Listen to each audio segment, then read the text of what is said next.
So guys, in the last video I showed you that my Range Rover was overheating. So let me show you what I've done to it. First of all, I come prepared for these things. I already had some water with me, not radiator fluid because we don't even know what's wrong yet, and we want to just use water to begin with because it might leak out anyways. Now I did add water. I did add oil. It actually was missing 2 quarts of oil. Good thing it has a normal type of oil measure thing, so I measured it very quickly and I was done with it. So here's the thermostat. I did remove this plastic that beautifies the whole engine to expose this here. I did not disconnect any of the hoses, but I did wait for the engine to cool down. When I removed it, before I even removed it, I could already see that the bolts are brand new. Now, the thermostat fell apart as I tried to remove it because I believe it just comes as a one piece.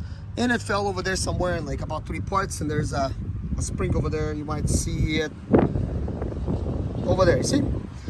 It doesn't matter, it fell on the plastic, it's gonna fall out of the Range Rover. It's not gonna really hurt anything, but I don't know if this is a original part or this might be some Chinese part that just doesn't work. We don't know.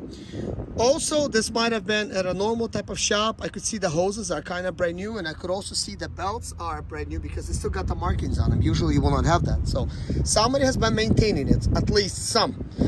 Well, probably when you get it to mechanic, a mechanic is like, listen, here's what you got going on. And usually the pipes are leaking, so that's part of the problem. Now, when I seen that it was new bolts, immediately I knew, like, okay, it was overheating. They were smart enough to know thermostat. That's exactly what I was thinking. By removing the actual thermostat portion out of this plastic housing, I'm going to allow water to flow freely. We don't have to wait till it opens up. So that is that. Over here we have some vapors that was coming out, and as you can see, they made this residue, which looks a little bit milky, which also tells me that I don't think this is normal radiator fluid. Possibly they tried to use a head gasket fix, it did not work, and also you could tell there's some brownish stuff over there, so that is a possibility. The water bottle had pinkish fluid, and it was full up until like this mark over here, before I even added anything, before I even drove it. But once I drove it, some of it has dropped, so that is fine. This is a normal overflow thing, so we're not going to add any fluid in that yet. So now we need to start it up and see if it's going to start overheating or what. Let's go ahead and hop in here. I'm in such a good spot that I really don't want anything to happen. By the way, here's the Range Rover key. So I think possibly they had a problem with it before. They got a new key, so that's already a good sign. The ignition switch looks a little bit new as well. It's not scratched up. So let's see what happens. So it came on right away. Parking brake fault, which I already told you. Driver's door open. Let's close it. Tailgate open. Looks like that thing is reduced engine performance, it says. It was reduced engine performance due to the fact that I feel also misfiring. Like as I'm kind of like sitting here, I do feel a slight misfiring. So that is that. Does have fuel economy at 15 miles per gallon, 15.2 average. Normally they're 12 city and 17 highway. No check engine light on, but it does say reduced power, which tells me, okay, that's possibly an issue. Now with the AC being on, it does work, by the way. And you really should just put it all on heat if it's overheating. It looks like it is on heat.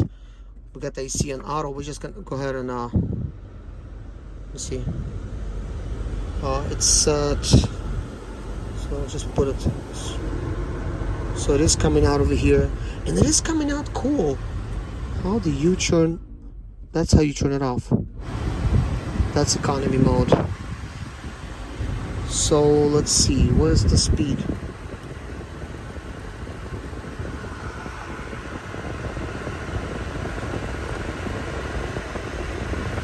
So what's going on? What is that? Is a CD changer. Range Rover sign coming in. Let's just turn it off for now.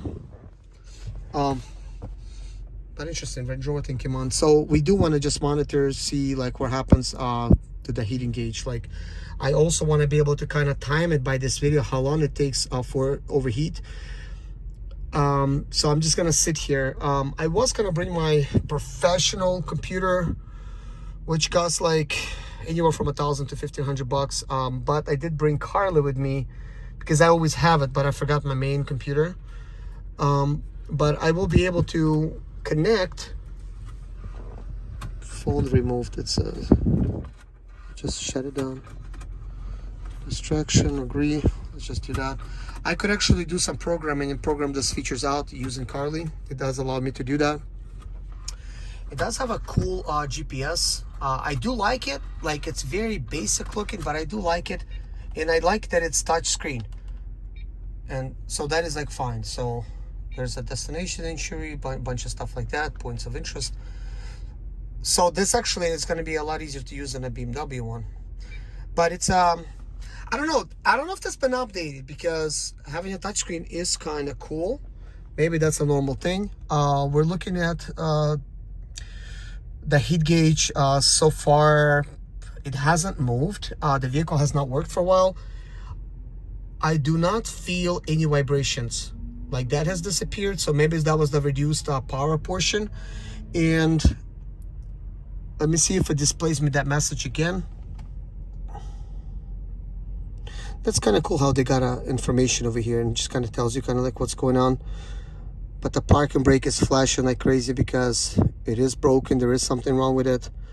But at least you could drive with it like that. There is emergency release for it, if something. But that is that. And guys, I don't know. Is that too early to tell? I mean, look, 6 minutes. If something's overheating, usually at least it ticks up a little bit. This is a big engine. It's a V8. It hasn't ticked up. So possibly whoever replaced the thermostat, cheaped out, replaced it with a cheap Chinese part. Oh shit, we don't want to do that. Okay, one thing you don't want to do, guys, is leave cars that you don't know without. Oh crap! I should have probably not done that. Leave the window like that. Like, don't like let it drop all the way. Might not close. So we want to observe the water level here. The thing you want to look at is if it's bubbling. It is not bubbling. So if it's bubbling, there's a head gasket issue. And we're going to walk to the back. If it's smoking white smoke, where's my pipes at? They're facing down. That's ugly.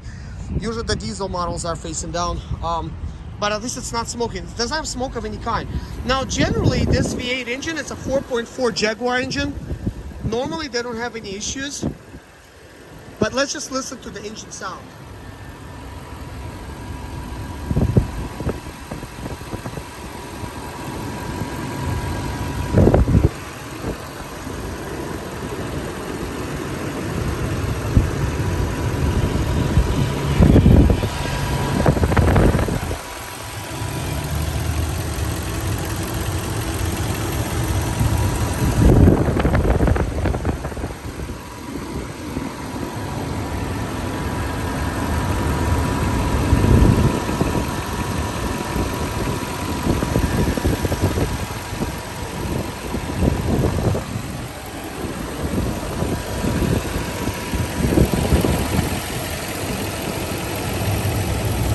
There is a hiss over here.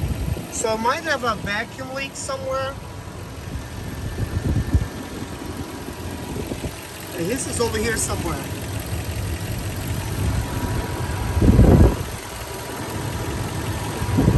It could also be the air system, you know, this might be producing extra vacuum or whatever. It's a vacuum pump over there.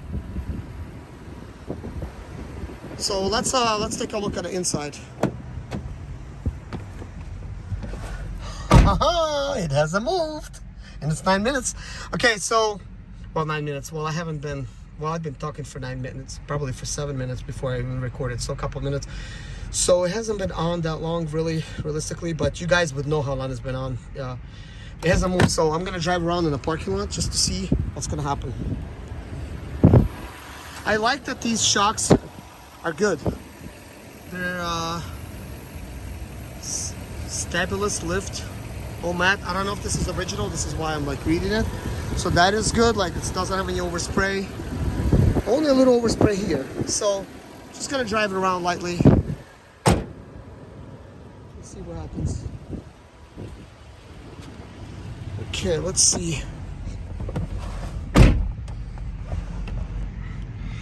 So let's shift it into drive. And by driving around, this should do something. Let's put my seatbelt on. Buckle up for safety. We're not gonna be driving fast, but more like parking lot driving. Because one thing you don't want to do is, when you're dealing with overheating engine, is to drive somewhere and it starts overheating on you.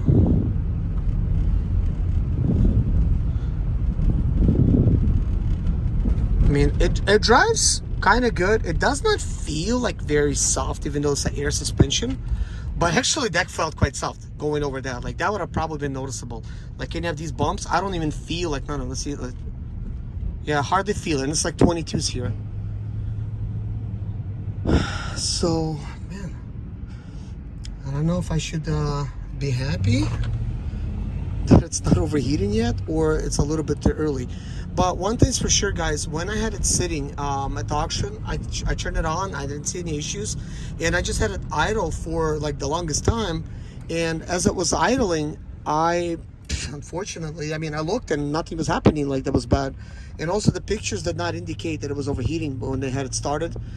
So I had it idling for God knows how long, and then I got in and started driving and immediately noticed the temperature gauge. So I'm noticing that it's starting to creep up. It might be normal, but we're not driving that fast either way.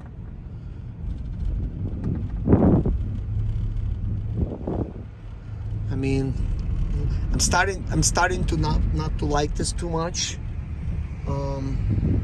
It is kind of slowly beginning to creep up. But let me see.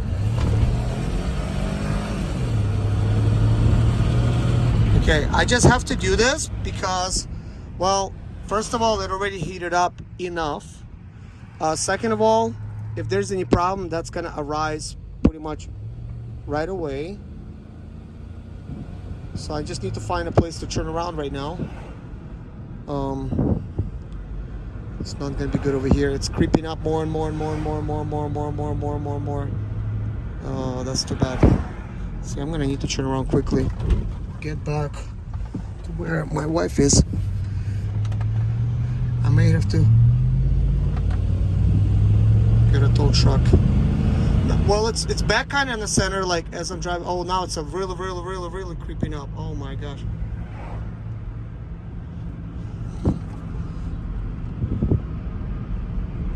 Oh crap. I mean, it's like went from 0 to 100 on that heating gauge immediately. That is absolutely not good. Probably should have not drove this far. I mean, that's really not far by any means.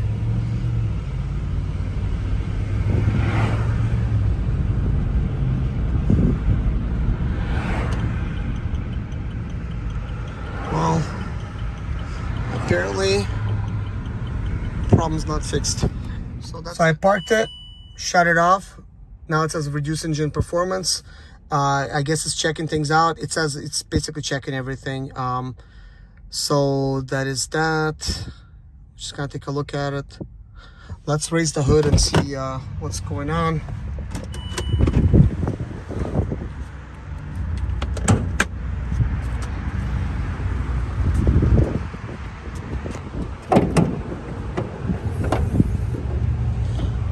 So let's see what happens here.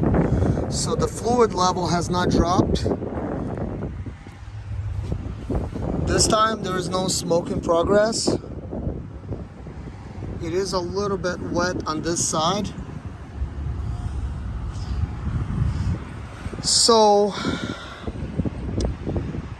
I really don't know what to tell you guys other than, what if the radiator is stuffed up? What if the radiator is not working? What if there's another thing on this engine? Because maybe somebody tried to seal the head gasket, it basically sealed off those holes. That could happen.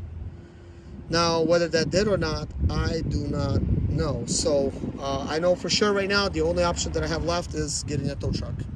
So that's gonna be it for the video, guys. Thank you so much for watching. Let me know if you've seen this before, and if you want to give me a heads up on something, let me know. On top of that, I'm going to be researching myself. learning everything about it. So yeah, I'm an idiot for buying this Range Rover. I'm just saying that to be obvious, but I bought it for me. I love it, and I'm gonna clean it up, make it look nice. I mean, it is a 2016, but it's HSE, which is the highest spec that you can get it. And I did discover where the auxiliary ports are. There's one over here, one in that door, and one over here, in case you guys are wondering what the auxiliary is. Because I was watching a video by somebody and they looked over here and they're like, well, no auxiliary. And sometimes they're like, you know, they're hidden over here. So this did not have it either. But now at least I know I have auxiliary, so that's good.